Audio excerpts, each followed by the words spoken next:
Good morning students, welcome to the class of accountancy. Students, as you know very well that our last topic of chapter number 12, that is overdraft as per passbook. Topic overdraft as per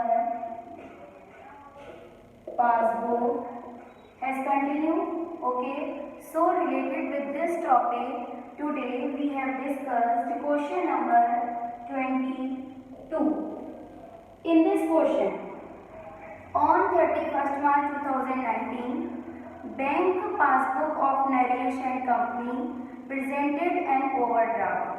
Naresh and company की bank passbook overdraft present कर रही है. Okay, और हमें यहाँ पर bank reconciliation statement prepare करना है as on 31st March 2019. This is particular date. Okay students, हमें 31st मार्च को दिमाग में रखना है, अपने माइंड में रखना है. और यहाँ पर पासबुक प्रेजेंट कर रही है overdraft as per passbook. Overdraft as per passbook present करती है 10,700 रुपीज का. नाउ हम कंपेयर करेंगे कैश बुक के साथ. ओके, कितने रुपीज का डिफरेंस है, कितने रुपीज का नहीं है. ओके, और जितने का इम्बैलेंस होगा, जितने का भी डिफरेंस हम फाइंड आउट करेंगे, उस डिफरेंस से बैंक पासबुक को देखेंगे. बैलेंस अगर इंक्रीज है देन ओवरड्राफ्ट पासबुक का इंक्रीज कर देंगे, और अगर बैलेंस कम होगा पासबुक का तो ओवरड्राफ्ट एज पर पासबुक को डिक्रीज कर देंगे. तो let start. Number 1, cheques issued before 31st March 2019. Cheque क्या किया गया है? चेक इश्यूड किया 31st March 2019 से पहले. Okay, but presented for payment after that date. लेकिन पर्टिकुलर डेट के बाद उसका पेमेंट किया बैंक ने, लेकिन पर्टिकुलर डेट तक तो पेमेंट नहीं किया ना.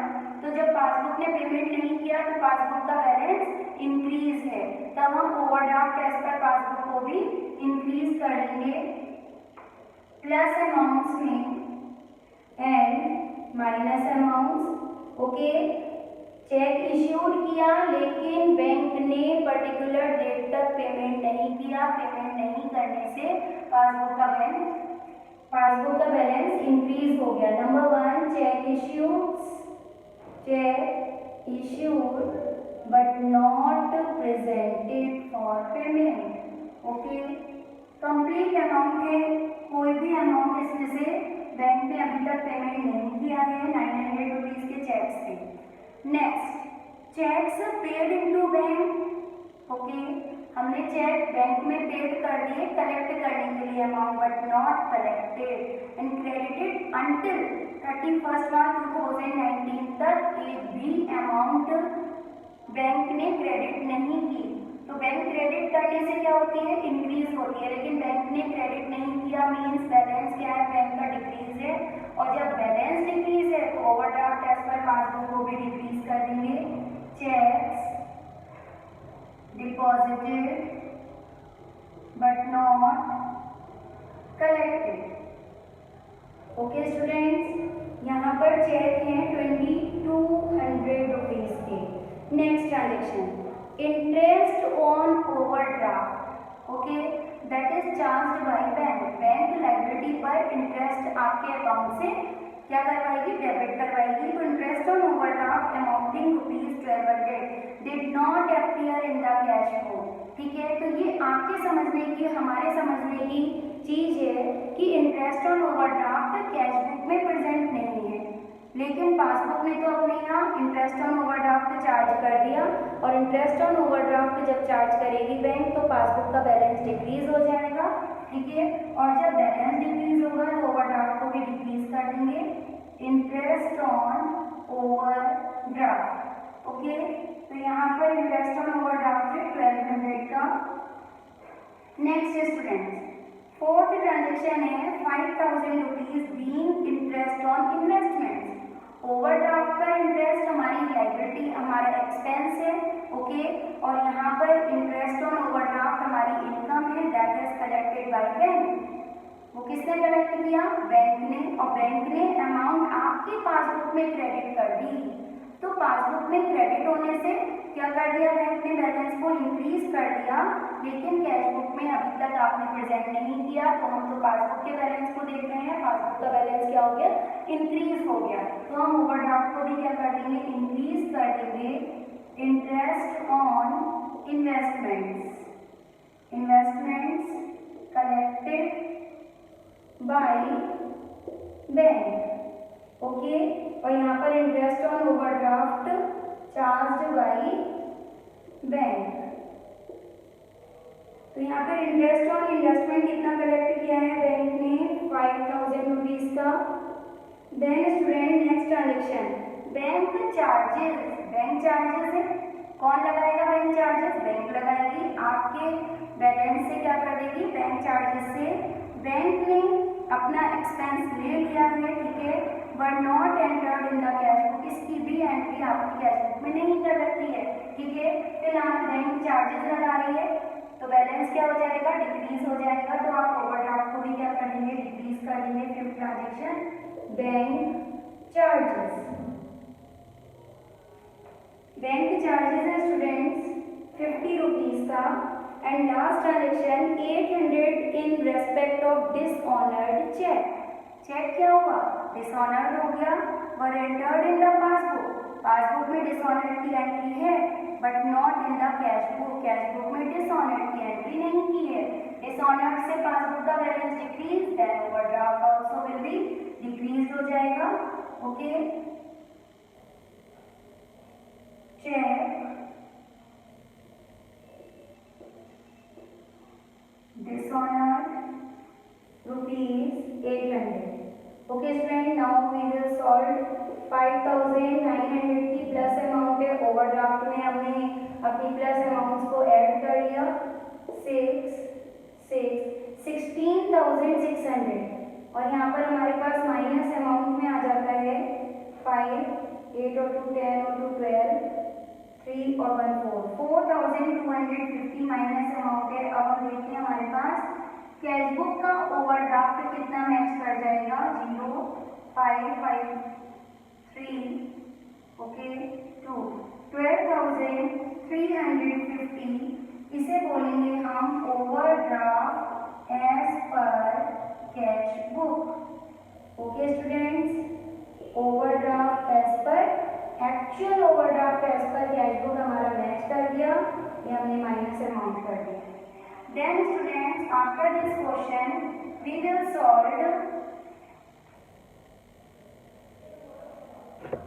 Question number 23। अब हम अपने क्वेश्चन नंबर 23 को स्टार्ट करने जा रहे हैं।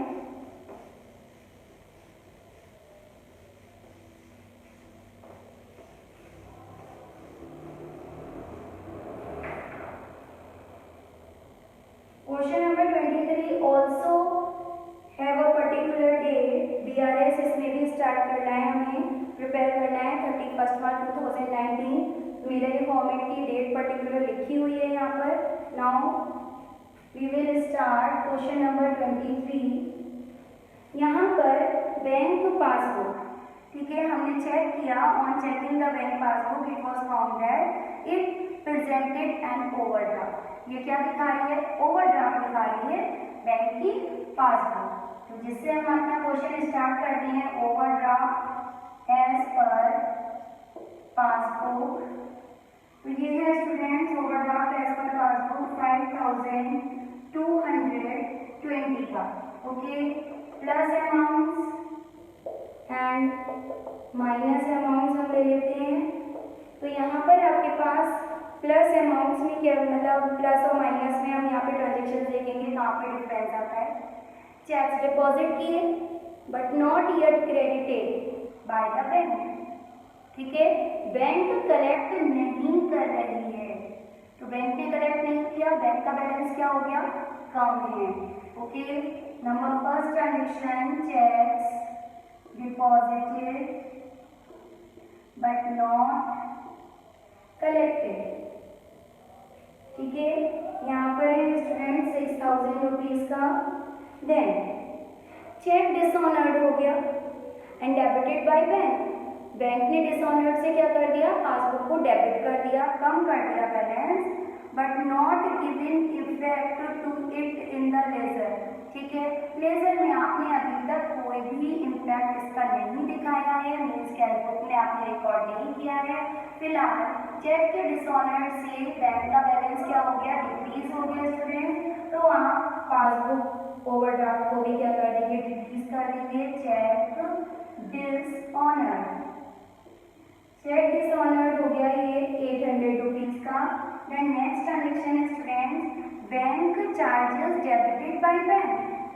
बैंक चार्जेस कौन लगाएगा, बैंक लगाएगा। अगेन मैं आपको ये चीज बता रही हूँ, जिससे बैंक क्या हो जाती है, कम हो जाती है। बैंक ने डेबिट कर दिया bank charge, but debit memo not received from the bank. लेकिन अभी तक बैंक से कोई इंफॉर्मेशन नहीं मिली है, तो हमने अपनी कैशबुक में एंट्री नहीं की है उसकी।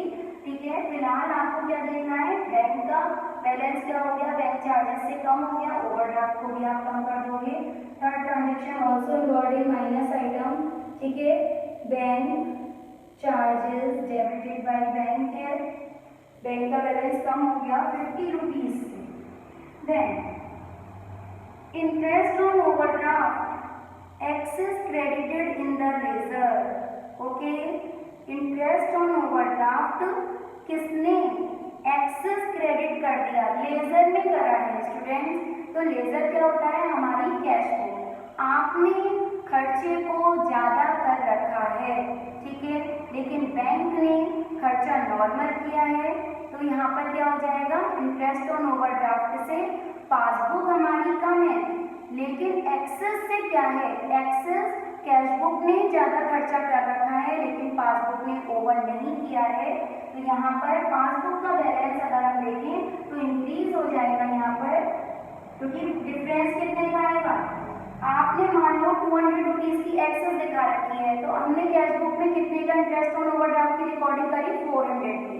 ठीक है, लेकिन पासबुक का कितना डिफरेंस है, पासबुक ने तो नॉर्मल इंटरेस्ट ऑन ओवरड्राफ्ट 200 का ही दिखाया है, तो यहाँ पर पासबुक का तो बैलेंस कम है 200 से, और कैशबुक का बैलेंस कितने से कम है, 400 से। तो इम्बैलेंस कितने का हो गया, 200 का इम्बैलेंस आ गया, और पासबुक का बैलेंस अगर देखें तो इंक्रीज हो जाएगा।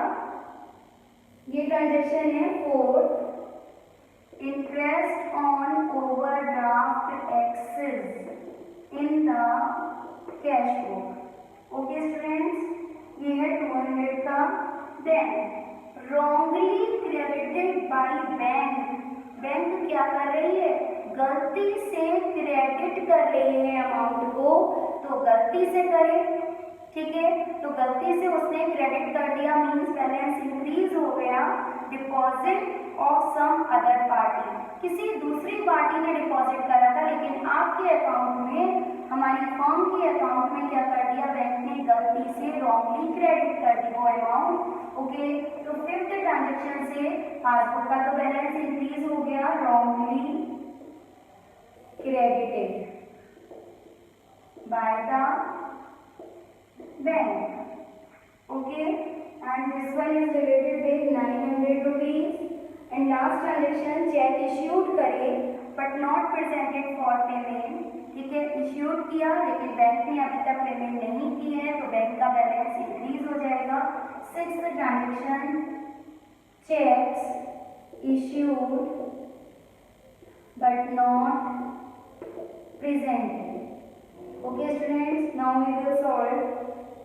ये है आपका 400 का। अब हमारे पास प्लस अमाउंट आ जाती है 9 और 2 11 और 4 1500 की। इसका हमने टोटल किया 6720 स्टूडेंट। और देखिए इस क्वेश्चन में माइनस अमाउंट हमारे पास कितनी आ रही है, 6850। तो minus amount is excess then plus amount. Okay, तो यहाँ पर कितने रुपीज से, 5 में से 2 गया 3 और 8 में से 7 गया 1। जब हमारा आंसर माइनस में आएगा, अब कैशबुक का ओवरड्राफ्ट नहीं फाइंड आउट किया हमने, अब हमारे पास कैशबुक का बैलेंस आ गया। ओके, अब आंसर हमारा अब तक प्लस में आ रहा था, और सारे ही आंसर अब तक हमारे आंसर प्लस में आ रहे थे, तब ओवरड्राफ्ट की कंडीशन में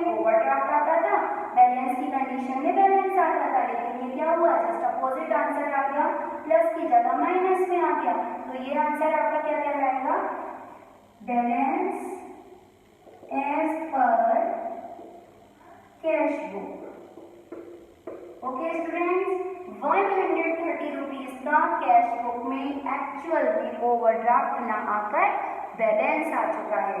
ओके, लायबिलिटी खत्म होकर और एसेट्स आपने अर्न कर ली है। Okay students, now you will also have solved on your notebook these two questions. Okay students, thank you.